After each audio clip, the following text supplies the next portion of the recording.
Assalamualaikum warahmatullahi wabarakatuh. Bola mania ketemu lagi di Fakta Bola 27. Kali ini kita akan membahas pertandingan Indonesia melawan Timur Leste. Kita beri tepuk tangan dulu yang meriah dan ucapan selamat kepada timnas Indonesia yang dilatih oleh John Hersman dengan meraih hasil kemenangan di lapangan venue Chonburi, Thailand sebagai venue Timur Leste. Kita meraih poin penuh dengan mengalahkan Timur Leste malam ini dengan skor 3-0. Untuk kedepannya kita akan bahas clue-clue atau kunci-kunci kemenangan timnas hari ini. Di babak pertama sendiri, John Hersman melakukan rotasi dari kiper sama fullback pemain bertahan.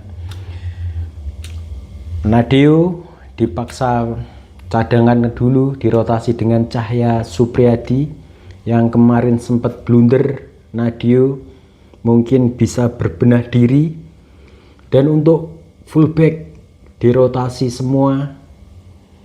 Posisi Rizky Ridho diisi Jordi Ahmad didampingi oleh Brian Fatari dan Wahyu Pras. Di gelandang sendiri masih dipertahankan skema awal Mark Klok, Tom Haye dan Ivan Jenner. Di sisi kanan masih ada Elenio Renders. Dan di sisi kiri yang biasanya diisi oleh Doni Tri Pamukas, diisi oleh pemain debutan anyar Gaipens. Ini cukup bagus pemain ini, tapi di babak pertama 1-2-nya sama Tom Haye kurang begitu klik ya, karena masih adaptasi. Dan kemarin posisi Beckham Putra coba dirotasi oleh Hanan. Hanan ini cukup bagus main di klub Persija dan dipanggil timnas senior. Dan debutannya malam ini sentuh-sentuhannya 1-2 kurang untuk Hanan. Mungkin kedepannya Hanan bisa main bagus lagi di timnas. Notabene melawan Timur Leste ini, Timur Leste sadar untuk kekuatan mereka melawan timnas Indonesia. Dia hanya mengandalkan counter attack dan cenderung bertahan lebih dalam, menumpuk pemainnya di pertahanan. Dan Indonesia sangat sulit untuk membongkar pertahanan dari Timur Leste yang mengandalkan umpan-umpan dari Tom Haye ke striker Michele Baker yang sudah dibaca notabene oleh pemain-pemain Timur Leste. Dan pemain-pemain Timur Leste di babak pertama counter attack-nya cukup merepotkan karena mempunyai penyerang dengan fisik yang kuat dan sprint yang bagus.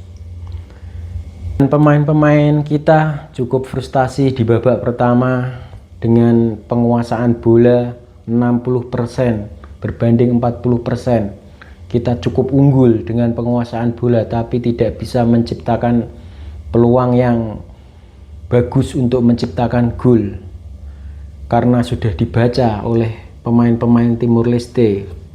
Dan untuk pemain fullback kita kurang ikut bermain.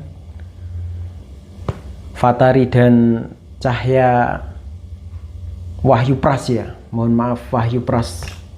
Sebenarnya kalau untuk bertahan mereka berdua ini sangat bagus, tapi saat melawan Timur Leste malam ini dia kurang ikut bermain. Dan Indonesia mempunyai peluang, kans untuk menciptakan gol di babak pertama yang notabene pemain Timur Leste ini bertahan dengan 10 pemain karena di menit 22 itu kena kartu kuning kedua, permainannya agak kasar, kena Tom Haye yang di ini, soalnya kreator otak serangannya. Dan klimaksnya di babak kedua, John Hetman melakukan pergantian pemain yang cukup krusial. Bek kanan kiri mereka diganti, Sen Patinama dimasukkan, Sandy Walsh dimasukkan, Egy dimasukkan menggantikan Hanan, dan memasukkan pemain Orat Mangun dan Donitri. Ini cukup efektif. Gol pertama melalui skema serangan yang dibangun dari sisi kiri, kerjasama antara Orat Mangun, Donitri, yang akhirnya melakukan cutback, melakukan umpan ke Sen Patinama dan membuka keunggulan di menit 73. Dan selang 5 menit kemudian, Tom Haye di menit 77 melakukan gol yang sangat cantik melalui set piece, tendangan bebas yang tidak bisa dibendung oleh kiper dari Timur Leste. Dan gol yang ketiga oleh Michael Lee Baker. Skemanya sama, dari sisi kiri, dari Donitri, Orat Mangun, dan akhirnya Baker melakukan eksekusi yang sangat tenang dan bagus, membuat Indonesia unggul 3-0. Ini pergantian yang sangat krusial menurut saya. Orat Mangun, Donitri,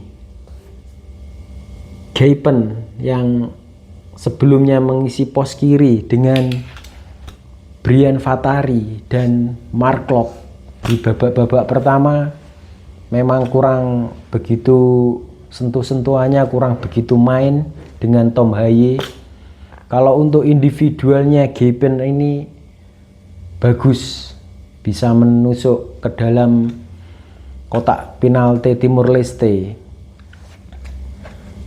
Dengan kemenangan ini Indonesia menduduki klasemen kedua dengan 6 poin, di atasnya Singapura dengan posisi 1 7 poin karena bermain imbang dengan Vietnam, tapi memainkan banyak pertandingan, 3 pertandingan, sementara Indonesia baru 2 pertandingan.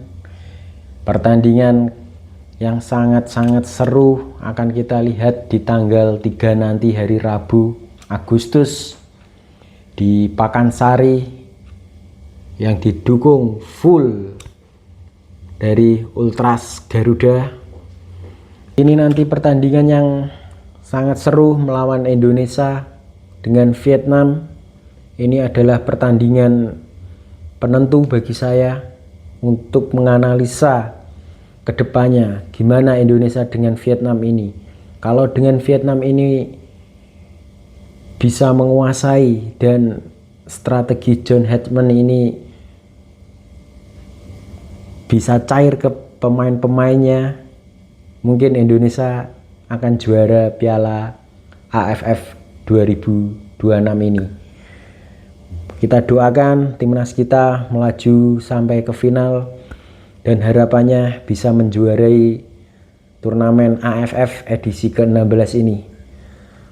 Sekian mungkin dari analisa Fakta Bola 27. Wassalamualaikum warahmatullahi wabarakatuh.